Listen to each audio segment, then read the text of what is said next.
I'm pleased to be bringing you an interview today with someone I have a lot of respect and admiration for in our industry, and I know he doesn't like being in front of the camera, so I am very grateful for your time today. Orangebox is a product is a manufacturer who's really well known in the furniture business, by the A&D community and by dealers, and millions of people who are not in our industry use their products.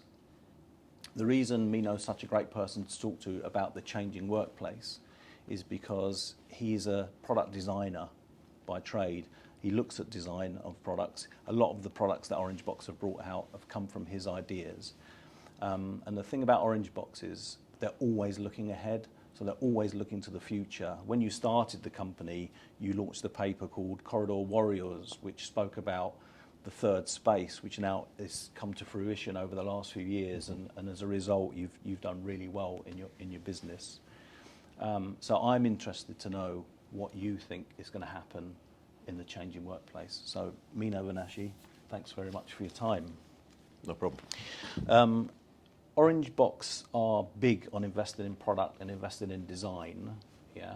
But over the last 12 months in particular, because of the economy, a lot of manufacturers have held back on that investment, but yet you've carried on investing. Did you have any concerns about doing that during lockdown? Not really. I think I've been through 3, 4, maybe 5 economic downturns in my history in working. And the one thing I've learned throughout my history is that during a downturn is the time that you should really invest in your business, especially in new products, because it's the time that a lot of companies don't do that. So if you're able to afford to do it, actually, I would say you should do it. So beg, steal or borrow, get money from wherever you can to make sure that that element of your business is not cut back. You're not reducing your resources. In fact, you try and increase your resources and really put your foot on the pedal. Because when the economy does kick back, you're bound to do far better than most of your competition. Yeah, I agree.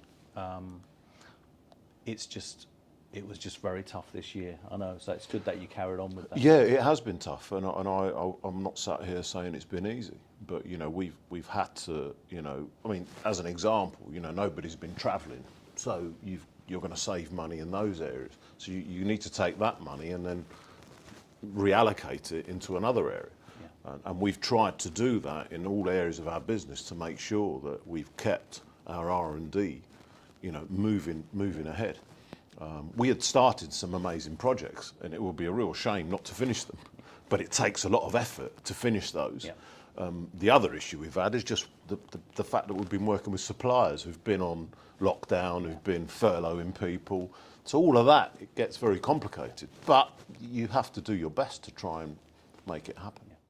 How do you, you're always looking ahead, and as I said, when you set the company up, you wrote a white paper on how the workplace was going to change, which I thought was brilliant at the time, has been proven to be very true. So how do you see the workplace changing post-COVID?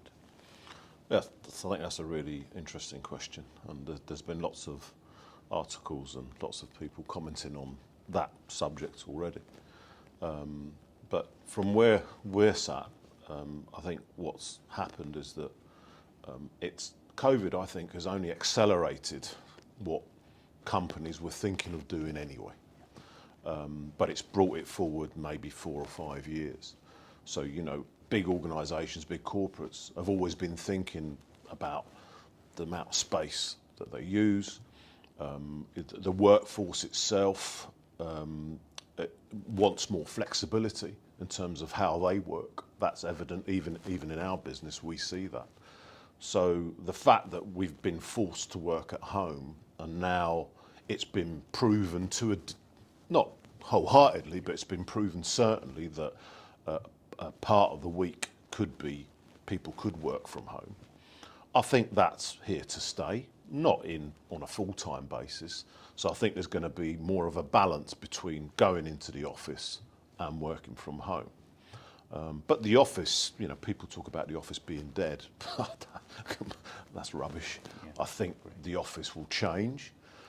It will become more of a collaborative, more of a social space where people come together and meet.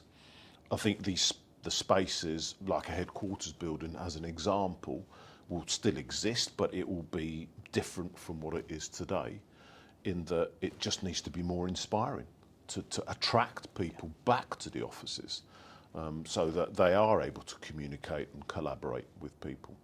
I think one of the challenges that organisations have had, and we've certainly had that, everybody working from home and having meetings on Zoom or Teams or Google Meets, whatever people use, it doesn't stimulate creativity or innovation.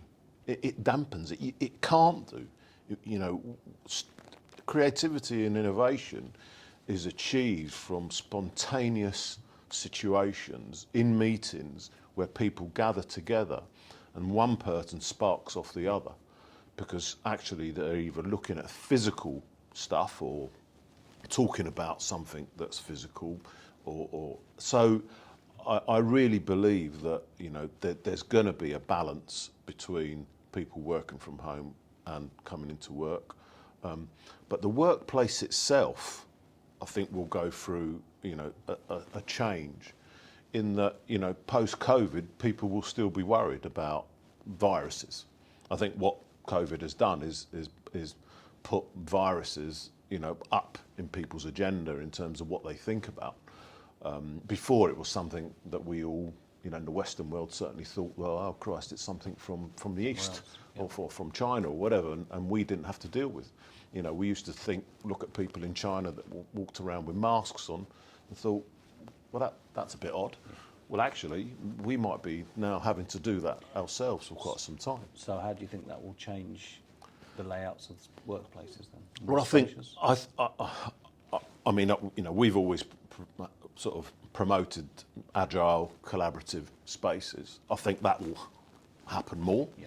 I think single occupancy desks, will not disappear completely, but they're certainly going to reduce. I think there will be more private spaces that people can go and concentrate in, where basically maybe the health and safety of somebody is cared for more than what we used to do. So private sort of meeting rooms, small private meeting rooms, I think are things that are going to grow. We've certainly seen an increase in demand in those particular areas as well. Obviously, you know what's happened during COVID is there needs to be certain cleaning regimes put in, but whether that's going to happen after everybody's been vaccinated is to be seen. I think, but certainly the spaces are going to be more collaborative, more agile, and I think the footprint that people will use, there'll be more efficiency in workplace in terms of how effective a certain footprint is, because the furniture that will be provided will be more flexible. Yeah. The feeling we're getting from designers and the research we've done is that the workplace will actually be a lot more exciting than it's been before. A lot more collaboration furniture, a lot more interesting, exactly like you said, to encourage people to come back to the workplace. And I think it's a good thing. And like you said earlier, it was always going to happen, it's just been accelerated, which means that all the products that were ahead of their time are now just right. So you're going to have to be looking ahead at how it's going to change, and we'll come on to that with another question afterwards. But with the changes taking place, which Orangebox products do you feel will be most utilised or most appropriate for the changing workplace? And if you're allowed to tell me, what are you working on that will look after this as well, if you've got anything? We've obviously got lots of products that we're working on, new things, some that are about to be launched, some that we've just launched. But the products that I believe are more appropriate for the sort of post-COVID office, as we see it, certainly the meeting pods that we have, the campers and dens products that we've just taken to the market. the timing for us is absolute perfect, really. You know, not that we knew COVID was going to happen, but certainly we knew the direction of travel that was happening with organisations, and so, you know, with Air 3, which is a pod that we launched quite a few years back, we learnt a lot from actually taking that to the market and the experiences of our customers, and we talked to our customers about what they believed, what they wanted next, and they couldn't. It's difficult for customers sometimes to articulate what they want next, so it's our job to talk to them, do that research, and just from snippets of information you can then form a brief of what you want to do. And what was important about Campers and Dens was that actually architecturally, certainly, that we took that up another level in terms of, you know, interior architecture. And then secondly, what we really wanted to focus on is the spaces outside the meeting pods. What do you do with those? How do they cohabit with the pod itself, so that it doesn't just look like a box, it looks like an integrated piece of architecture within the office plan. So certainly Campers and Dens, I see that as an absolute, you know, winner in terms of the new office layout. Campers and Dens was the product that inspired me to start making films, go into showrooms and film the product, because the moment I saw it, I really liked, just made complete sense, and it's incredible what the awning does to the space behind, and how what would before Campers and Dens, what would just be a corridor between the meeting booths, now becomes a space that people want to occupy, and it's a welcoming area. I think the other thing that we've tried to do with Campers and Dens is also is just allow designers to have a bit more fun as well, in that rather than, you know, them specifying a box, they can actually specify, you know, the meeting box, but also have elements that they can add to that to really soften that architecture and make it more in keeping with maybe their own design. So it can be bespoke. So that for me is a real key asset. Are you noticing, out of interest, an increase in your booths, your phone booths for video conference calls? Because just in our office alone, where there's only a few of us. Our phone booths on the QT, again, that we've recently taken that to the market. In fact, we're just doing our first deliveries right now. Actually, right, okay. which is great news. We signed off the final product a few days ago, which was really exciting. But in that, we've done something slightly different in that we've done what other competitors have done. We've done a phone booth, which is a stand-up phone booth, but we've also done one which is a sit-down phone booth. And it's the sit-down one that I believe has got the more innovation in it. In that actually you can actually go into there not just for a phone call. You can go in there and actually do a video call and spend, you know, a good hour, maybe even longer in there. Which was a surprise to me, but the fact that because we've made it so comfortable, because it's got some really nice soft seating in there, all of a sudden that has become a real asset, and clients are really responding to it. But they have to experience it, they have to see it, and you know, see, feel, and touch, because on paper you're going to hit your head as you walk in. You get all those sort of comments, but the reality is, it's like getting into a car. It's the same thing. You get in and, you know, straight away you duck your head and you sat down. When you launched it, you did an online launch, and I watched that, which was really good. What was so noticeable was when the guy presenting got in the booth and carried on the conversation in the booth. The sound was superb. The acoustics were excellent, and that made me realise the importance of booths going forward, I think, because it's really good. Yeah, we spent a lot of time working on the acoustics of the product and making sure that there was a correct sound absorbency, etc., and reverberation. The other thing about that particular product is actually it's truckable as well. The fact that you can get a sort of pump truck underneath it and actually move it around the office into a lift, so small enough to go in a lift, take it onto a different floor and then position it somewhere else. So again, that was another innovation that we believed was quite a cute thing, which you can't do with the big pot. With the big phone booth, because you've got to dismantle it and then to move it. The changes that have happened in the workplace over the last 20 years have been incredible. Yeah, I started in the industry. If you think 87, so 34 years ago, and people are still using typewriters with typist returns. So all of the innovation that's come about has been amazing. Yeah, we knew that the changes taking place now were always going to happen, and it has been accelerated. How long do you think these changes will last before the workplace starts changing again? Have you any idea? Have you thought that far ahead? I know you think a long way ahead, but that may be too far. I just thought I'd ask the question. I think that, obviously the changes that happened originally were driven by technology. Correct. Technology enabled people to work in a completely different way rather than being tethered at a desk because of wired PCs. The mobile equipment that we all enjoy today allowed people to work anywhere, anytime, any place. That's here to stay. I think the technology is going to change. It's certainly going to get even better as we go on another journey now. I do see that product possibilities that we haven't even thought of yet will come about because nothing stands still. I do believe that the environment, the work environment, really, the companies have to, inspire their employees to want to stay and want to work for the companies. The younger generation are extremely demanding. They're really switched on. They've had access to, technology, the internet, things that we, when we were younger, never had access to. So their minds are on all the time, and they see what other companies and organisations do, how the world and society is changing.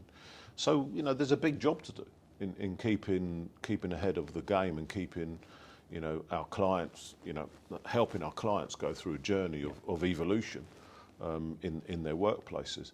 So yeah, I think the changes are not going to be dramatic as they have been. Agreed. I think, but they certainly it's going to change and move in various directions depending on the type of technology that becomes available to allow those organisations and and manufacturers to design products that will then enable people to work in a slightly different way than what they do today. I also think that the real estate footprint is obviously, we can see, is going to change.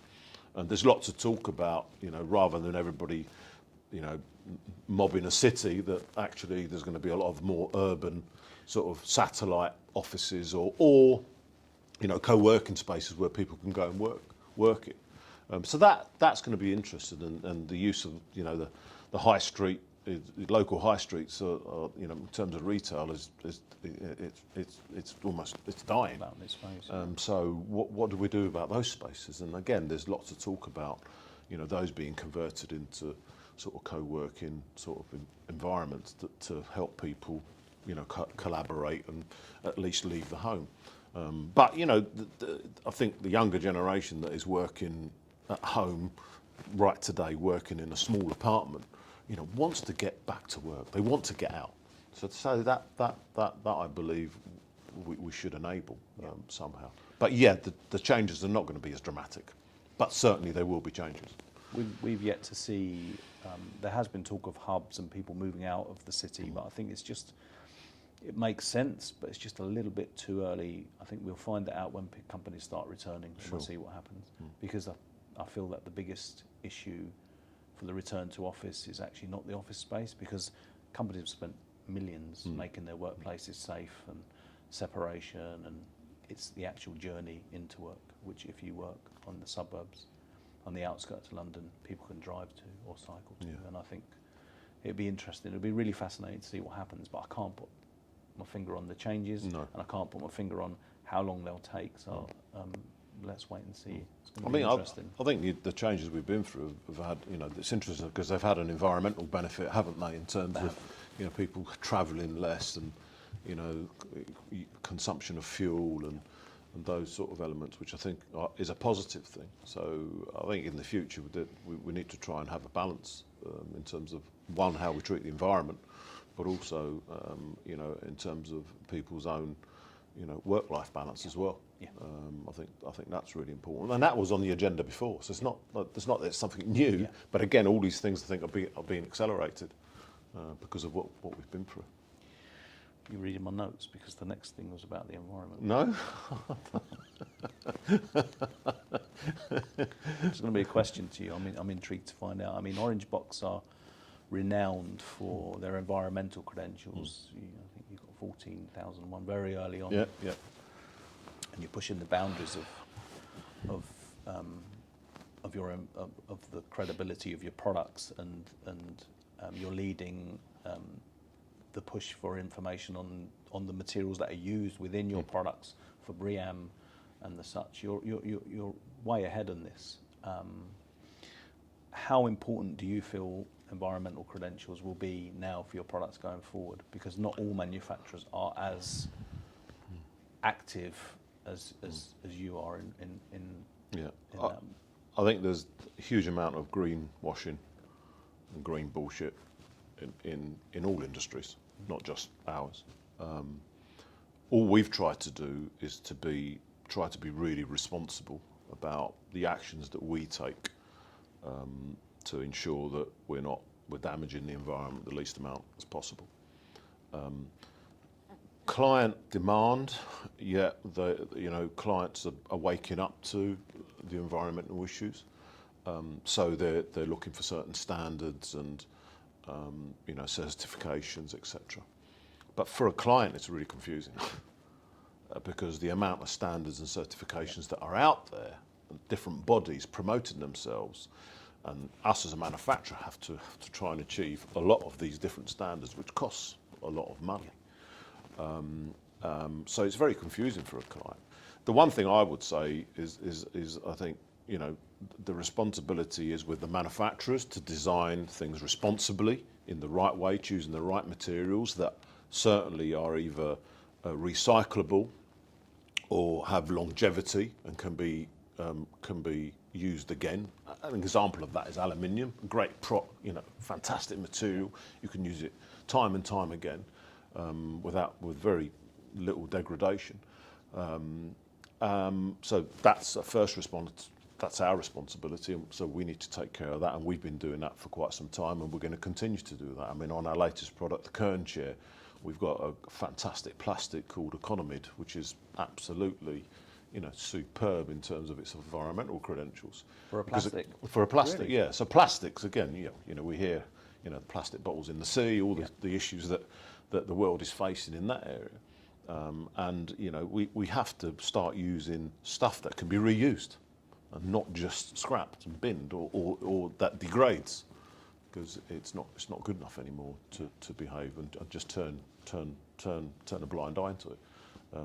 Because the next generations coming through, our kids and their kids, etc. They're the people that are going to suffer from this more than us. But I think customers, end users have really got a responsibility again to buy better. And that for me is where the challenge comes, because they talk about having to have all these credentials, but sometimes when it comes down to it, price becomes the driving force. And products that are more environmentally designed don't come cheap. Yes. They do cost a bit more money. Yes, that was my next question. Was it? Because as a dealer, we like to promote products that are environmentally friendly, that have the best statistics behind them, the best pedigree behind them in terms of materials used within the products and how they can be recycled afterwards. It's interesting to know about the plastics that you're looking at. It's not something I was aware of. But what we find is, yes, not all clients, but some just look at the bottom line, and products that are to some degree environmentally friendly. They used recycled wood and as such. They're less expensive. If you want the good stuff, you want proper environmental credentials, it costs the money, and they won't spend the money. So they want us to value engineer out projects, and the environment then sort of goes out the window, which I think is a real shame. I'm hoping it will change. Yeah. I'm hoping it will change, Tony. I think it's a question of economies of scale, and at the end of the day, if you have only a few companies using environmentally friendly materials and having, being able to recycle those and stuff, that will always cost more than if the volume producers are using the old stuff. Once that starts to switch and you get the mass producers using the more environmentally friendly materials, the prices of those will come down. Yeah. So I That's think what I'm hoping. there's got to be a shift. Yeah. And I think it's criminal what happens today with the stuff that ends up in landfill. I agree. And we try and design products, especially a lot of our pastures, that last for years, because then that is the best way to design something that actually has got longevity. So from an environmental footprint point of view, really does last the test of time. Well, we've got a client that we worked on with you back in 2002, the Met Office, who we supplied G64s to, and they're still using them now. Yeah. Nearly 20 years later, and they're still great. Exactly. So yeah, good. I could talk to you for ages. There's loads of things I could. I know, but on social media, you're supposed to limit the amount of time. I know we've gone over already what we're supposed to have gone over. But one last question I do want to ask you, and I know you love Orangebox. I know you're enjoying so much of what you're doing at the moment, because you've told me that. I think more than any other, because you're doing the good bits without the responsibility. So I know you're going to be around for many more years, but I also know you like to think a long way ahead, and I'm sure you will eventually, whenever the time's right, want to leave a legacy, because you started Orangebox with your two partners, and I'm sure you want to end it in the right way. And I'd love to know what legacy you want to leave at Orangebox. Whoa, wow, legacy, that's a big word. Leaving a legacy in the office furniture industry. Well, everybody knows you, and we know how well you look after your staff, and we know all the credentials. Yeah, I mean, I'm not, as you know, I'm not egotistical in any sense of the word, and doing an interview like this is something I do quite rarely. Not because I don't mind doing them. It's not an issue. I just don't. It's just not me. I've got a job to do, and I get on and do my job. But legacy. I mean, the thing I would say is that the people that have worked for me, for many years, I've got a really stable, set of people that have been with the company many years. I want them to continue doing what we've done. Okay, not to stop. But the beliefs and values that we've had all through from when we started the business, that must continue, because that has always held us in good stead. Being authentic, being honest, transparent, and respectful to clients and ourselves, I think, and others within the business or outside the business, is absolutely the way we should continue doing things. In terms of what would I like to see and what's happened, what have we done? I would like to think Orangebox has sort of I don't know what, in a way, put a stake in the ground at a point in time that started to change the direction, that the way that offices and commercial interiors were designed. I would hope that we've inspired people to think in a different way in terms of how offices can work. Certainly, we did recognise technology was about to hit us. We started the brand of Orangebox in 2002, which is it's a long time ago now. With really at that point, it was about collaboration, agile working, and we were thinking about how technology was going to untether people from a desk and allow them to work in a completely different way. So I'd like to think that really the brand of Orangebox has really enabled the commercial interiors world to just think in a different way, and look at the possibilities that can be done. And now you see it really happening in a big way, not in a small way. In the early days, we used to talk to people, companies, organisations, and some of them thought we were mad. Yeah. And well, that's never going to happen. Well, actually, It has. happened, and it's happening at a pace now more than ever. And I think it's a more efficient way of working as well, and more effective. Good. Okay. Yeah. Thanks, Tony. Thank you very much for your No time, worries. Mino. Really appreciate that. Cheers. It's been interesting to see the that's man been a behind the name. Conversation. And I mean, lastly, but no least, I'd really like to thank you as well for all your business that you've given us over many, many years. No, it's a pleasure. And hopefully that will continue. Thank you. Cheers. Thank you very much.